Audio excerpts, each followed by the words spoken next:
My DACA videos drew some criticism that I will attempt to address to you all in this video. Our Facebook and YouTube page viewers were parroting Trump's assessment of immigrants stealing jobs. I must preface by saying I understand the division amongst blacks and other minorities, including immigrants. The black community is in a vulnerable state economically and mentally. However, we must not let false information further divide us, especially if we have a common enemy. Here are 4 reasons how the right manipulate you into thinking immigration steals jobs. Number 1, the wrong method is used for these studies. In 2014, Harvard University Press believed George Borges is the United States' leading immigrant economist by almost any measure, and immigration economics. His work is often most cited by those who believe immigrants steal jobs from native workers. But there's a fundamental flaw in his method for gathering data. He uses a partial equilibrium model which assumes once labor supply increases, demands for goods and labor won't. Furthermore, partial equilibrium uses a restricted range of data and only takes in consideration a part of the market, thus giving birth to the assumption that there is a fixed number of jobs in America. Hence, immigrants are stealing jobs.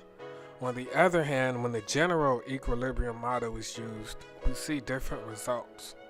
General equilibrium attempts to explain the whole economy rather than the restricted data via partial equilibrium. National Bureau economic researcher Giovanni Perry uses this general equilibrium model against the partial equilibrium model. Here's what he found in his results. Under the general equilibrium model, U.S. workers experience a significant increase, 1.8% in wages as a consequence of immigration from 1990 to 2004. However, under the partial equilibrium model, workers lost 3% of their wages over the period of 1980 to the year 2000. Number 2, only U.S. workers with no high school diploma saw a wage dip. U.S. workers with no high school diploma lost 8.8% of wages under the partial equilibrium model and 1.1% of wages under the general equilibrium model. Notice the difference. However, U.S. workers with a diploma and college degree saw no decrease. So basically, if you graduate high school, you are less likely to compete with immigrants. Teenagers who did not finish high school also saw their hours of work reduced by immigrants, although not their ability to find jobs. Professor Blau said economists have found many reasons that young people who drop out of high school struggle to find work. There is no indication that immigration is the major factor, she said. While even in the short run, they either gain or have essentially no wage change. The third reason is immigrants provide jobs, not take them. As the population increases, the demand for labor increases. More people, gonna need more jobs to service those people. Giovanni Perry also finds that a 1% increase in employment in a U.S. state attributed only to immigration is associated with a 0.4 to 0.5% increase in income per worker in that state. That may be small, but it's a positive. Immigrants do not crowd out employment of natives, they add to total employment. The right mentally manipulates those with a poverty mindset that there is a set number of jobs.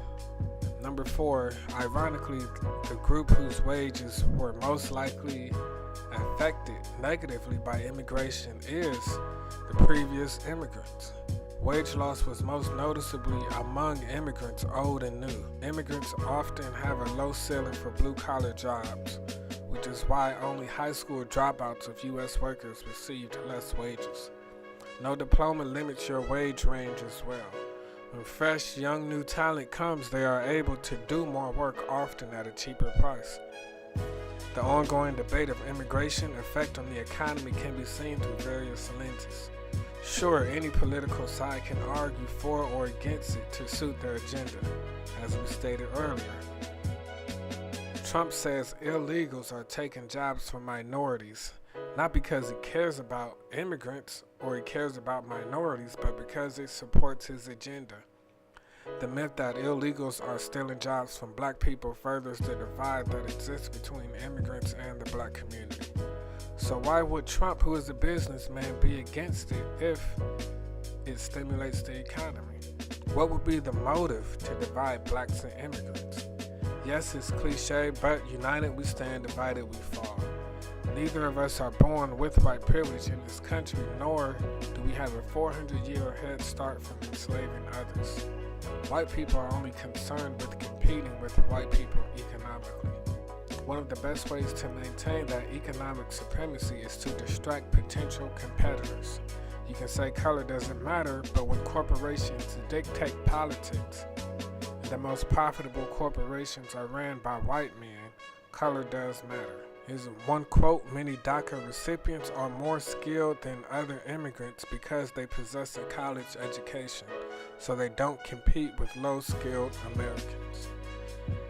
We'll end the video with this statement: of the DACA eligible immigrants over 21 years old, 12% have bachelor's degree, 3% have advanced degrees, 84% have completed high school and some college, and 2% did not graduate from high school, according to an analysis by New American Economy.